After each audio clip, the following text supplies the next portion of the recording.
ମୁଁ ତତେ ସେଇ ସମୟରେ ନିଜର କରିଥିଲି। ମୁଁ ତତେ ସେଇ ସମୟରେ ନିଜର କରିଥିଲି ଯେଉଁ ସମୟରେ ତୋର ନିଜର ବୋଲି କେହି ନଥିଲେ। ଆଉ ତୁ ମୋତେ ସେଇ ସମୟରେ ଛାଡ଼ି ଚାଲିଗଲୁ ଯେଉଁ ସମୟରେ ତୋ ବିନା ଲୋ ମୋର କେହି ନଥିଲେ।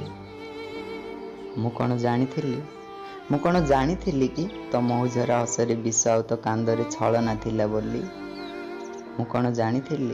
ମୁଁ କ'ଣ ଜାଣିଥିଲି କି ତୋ କୁହୁକ ଭରା ମିଠା କଥା ଆଉ ତୋ ହାତର ସ୍ପର୍ଶ ସବୁ ମିଛ, ସବୁ ବାହାନା ଥିଲା ବୋଲି? ତୋର କିଛି ଭୁଲ ନାହିଁ, ହଁ ତୋର କିଛି ଦୋଷ ନାହିଁ। ସବୁ ଭୁଲ ସବୁ ଦୋଷ ତ ମୋର ଥିଲା। କାହିଁକି ନା ତୋର ପ୍ରତ୍ୟେକ ମିଛକୁ ମୁଁ ଯେଉଁ ସତ ବୋଲି ଭାବୁଥିଲି, ତୋତେ ଅନ୍ଧ ବୋଲି ବିଶ୍ୱାସ କରୁଥିଲି ଆଉ ପାଗଳ ଭଳି ଜୀବନଠୁ ଅଧିକ ଭଲ ପାଉଥିଲି। ଯୋଉଟା ମୋର ସବୁଠୁ ବଡ଼ ଭୁଲ ଥିଲା। ଆଉ ତୁ ତ ତାର ବହୁତ ଭଲ ଫାଇଦା ଉଠେଇଲୁ। ହଁ ବେଇମାନ ମୁଁ ନୁହେଁ ଲୋ, ବେଦରଦି ତୁ ଥିଲୁ। ମୁଁ ତ ସ୍ୱାର୍ଥହୀନ ଲୋ, ସ୍ୱାର୍ଥପର ତୁ ଥିଲୁ। ମୁଁ ତ ପ୍ରେମ କରୁଥିଲି ଆଉ ତୁ ଛଳନା। ମୁଁ ତତେ ମୋ ହୃଦୟର ସ୍ପନ୍ଦନ କରିଥିଲି। ଆଉ ତୁ କିନ୍ତୁ ମୋତେ ଗୋଟେ ଅପଡ଼ା ବହିର ଅଦରକାରୀ ମଲାଟ ଭାବି ଚିରି ଫୋପାଡ଼ି ଦେଲୁ।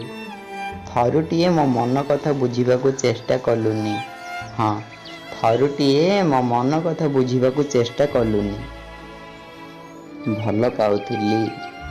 ଭଲ ପାଉଥିଲି ଲୋ ଭରସା ରଖି ମୁଁ ମୋ ମନକୁ ଦେଇ ତତେ।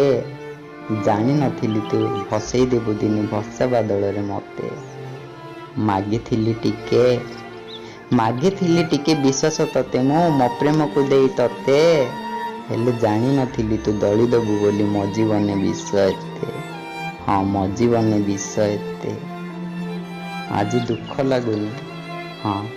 ଆଜି ଦୁଃଖ ଲାଗୁନି ତୁ ଚାଲିଗଲୁ ବୋଲି। ଈର୍ଷା ହେଉନି ତୁ ଖୁସିରେ ଅଛୁ ବୋଲି। ମୁଁ ତ ଆୱାର ପରଦେଶୀ ହେଲେ ତୁ ଚଢ଼େଇଲ ବାରମାସୀ। ମଶକନ ହେଲେ ହେଉ ତୋ ପାଇଁ ବାସି। ମୁଁ ମଲେ ମରିଯିବି ହସି ହସି। ତତେ ମିଳିଯାଉ ଲୋ ସଂସାରର ସବୁ ଖୁସି। ମୋ ପ୍ରେମ ପାଇଲେ ପାଉ ତୋ ପାଇଁ ଫାଶୀ।